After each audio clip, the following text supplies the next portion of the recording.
Hi, I used to be an average nerd, but then fate got other ideas and dropped the tome of Arnigax in my lap. Oh, not literally. It would have broken my hip. That thing's heavy. No, I bought it from a small used bookstore when I never noticed before. I found it way in the back, where I typically find old gaming books for my collection. I've been a gamer for decades now, ever since childhood when my Uncle Ted helped me roll up my first character and paint my first figurine. My parents said it was a waste of time. Who's laughing now, Dad? It was a compilation of RPG books, rules, ideas, and strategies and suggestions like nothing I'd ever seen. I didn't recognize the author, but it came with its own set of sweet dice. After I bought it, only $15, I couldn't wait to get into it. Little did I know how literal that statement would become. I started reading right away in the car. The imagery became so vivid in my mind, the illustrations jumped off the page. They were so lifelike. Before I knew it, I found myself standing on a barren volcanic crag along a long, turbulent coast, all under a gloomy sky with only shards of light filtering through the clouds. It was actually just like the last picture I saw in the book itself. My only audience was a mysterious figure, with only hints of a humanoid form underneath his dark shroud. His face remained hidden and indistinct in the shadow of his cowl. Only his deep, commanding voice, bear-like in timbre, yet smooth and thick as melted caramel. I was cold and wet and quite puzzled. Puzzled where my car and, California went. Welcome, Master, to your world. My world? I don't even know where. What is the name of this place? Whatever you choose to name it. But you have already chosen it, Master. What? No,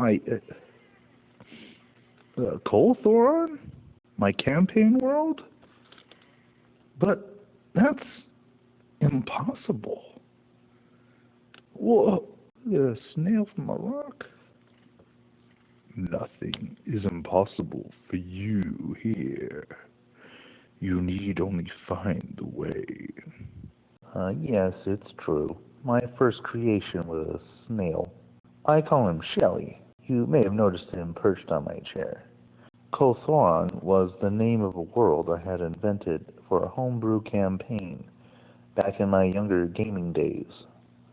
And there I was, in a world where all the world-creating powers of a game master were made manifest before my eyes. I shaped continents, rivers, seas, and landscapes, mountains, forests, deserts, swamps, jungles, and plains, the whole gamut.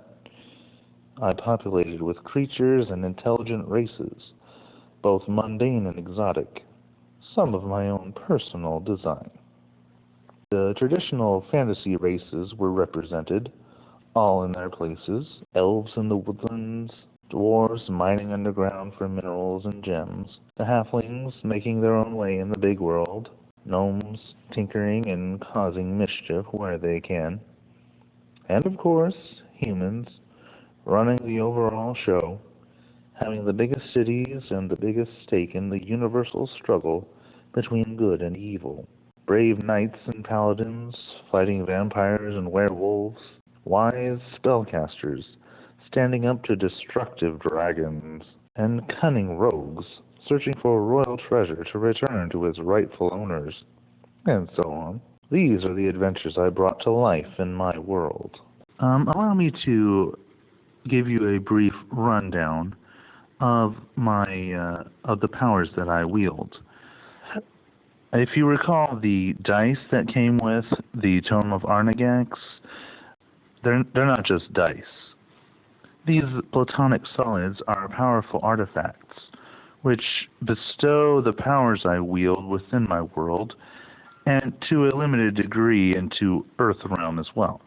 First, the tetrahedron, the four-sided, gives control over matter. That is earth, air, fire, and water, all the elements in between. And it allows me to fabricate and create objects and structures, a sort of bending of the elements for all you Avatar fans, and a wide range of other transmutational abilities. Next, the hexahedron, or cube, allows me to wield all forms of energy: heat, cold, acid and chemical reactions, electricity, sonic vibrations, kinetic energy, electromagnetism, and gravity. I am able to project these energies at direct targets or create shields, walls, and other areas of effect.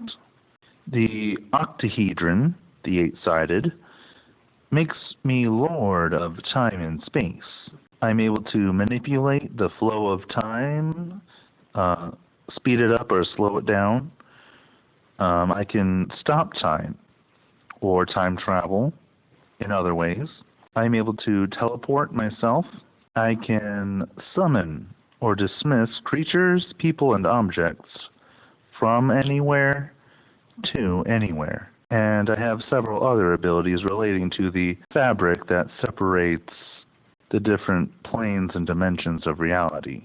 Next, the duodecahedron, the 12-sided, bestows authority over spirit and mind. I'm able to create illusions, both simple and elaborate. I can influence, to one degree or another, over the thoughts and minds of other people.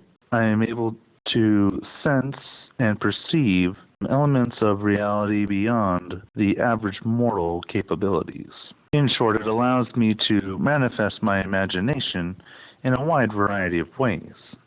Finally, the icosahedron, the Big 20, which governs soul and fate. It grants me influence over the laws of probability, fortune, karma, destiny, and random chance.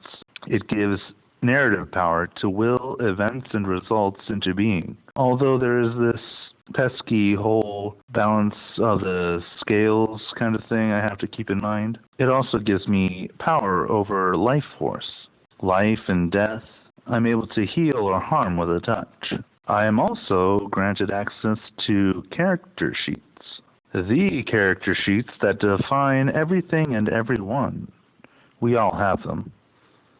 I'm also able to create new magical items or objects and create new materials and even invent new creatures. In Koltheron, my power is absolute, but I would learn that Earthrealm has its own GM, so to speak, and his power far exceeds my own. We had a serious chat one time, and my GM powers on Earth are severely limited, as I am also a player in his world. I have a code of conduct that makes a paladins look like cake and fun. My sphere of influence is strictly limited to a certain radius around myself. My temporal powers have time limits as well. I guess the head honcho has his own schedule to keep and doesn't like me meddling or messing with the flow too much. One thing he made clear was to keep the collateral damage of my encounters to a minimum, or I would face penalties, including but not limited to suspension of certain powers, timeouts in some sort of penalty box, and leading up to confiscation of my new toys. I told him I would try my best to be a good boy. I was a god among gods, because I had to create some for the clerics to worship. Not to be outdone by my own subjects, I of course had to outfit myself in the most epic gear. Crowning my head was the horned helm of epic glory, Of course, I always have my lenses of nerd lore handy. Around my shoulders, my always cool, ever-blowing mantle, blowing with a wind unfelt by anyone else. Around my waist, I wear the mighty belt of parody protection. Around my forearms, the bracers of infinite awesomeness. At my wrist, the watch of time. On my fingers, I wear several rings of immense power. The first is not that one ring, but its sister. Then there's the ring of truth and sarcasm detection, always a must around the gaming table. One ring too many, aka the ring of Nunya business, and finally the ring of reality's chains, also known as the old wedding band. On my body, I of course had to equip and fashion the incomparable +5 mithril dragon scale shadow silk rolls of I'm the boss, not you. And of course, on my delicate feet, the winged boots of mythological reference. I knew all along I would have to return home eventually. When the time came, I hoped that my time powers would return me to the day I left. Only when I got home and found a missing persons report on the counter did I realize the truth. My wife woke up and cried as she hugged me tight. I had been gone for 7 days, an entire week. It felt like I was in Coltheron for centuries of that world's time, so the trade-off was relatively good. But still, such an absence from my family was not something I should do often. I showed Amy the new book and the dice, and gently tried to tell her my side of the story. Of course, it took some convincing just to keep her listening. Magic dice, an alternate reality where I played God. It felt incredible even to me saying those words. I tried to use the dice to show her, but for some reason they didn't work. Maybe they needed to recharge or something. Amy was a good sport about it, mostly glad that I was home. It was still early, so we went back to bed. I was exhausted and zonked out when my head hit the pillow. My dreams found me quickly, and I dreamed of Coltheron, as if to remind myself that it was real. But then my dream took an unexpected turn. I was ripped from my reverie and transported elsewhere. I knew I was still dreaming, but it felt too real when a strange set of bindings snapped shut around my body. I found myself before a titanic being. This was my first encounter with that head honcho of Earthrealm I mentioned earlier. He was pissed because I had allowed a powerful evil being into his world. The one I first met on Coltheron, who called me master and helped me build my world, had actually been imprisoned there. He was a powerful demon lord called Bhal Daemonox, though he was once worshipped under other names by ancient cults on Earth, before he was locked away.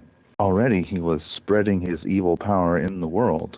Head honcho showed me an attack on Jared Bronson, some jerk I knew from high school.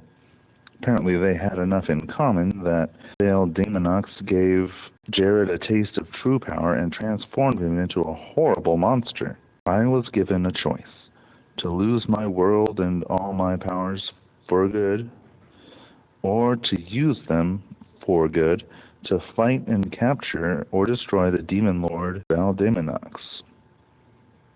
It was a no-brainer, and I immediately agreed to the terms of his licensing agreement. After that, I got up, and sure enough, my dice got their powers turned back on. I also found a printed copy of the terms of the license agreement for me to keep. It was then that I realized that I had become a superhero.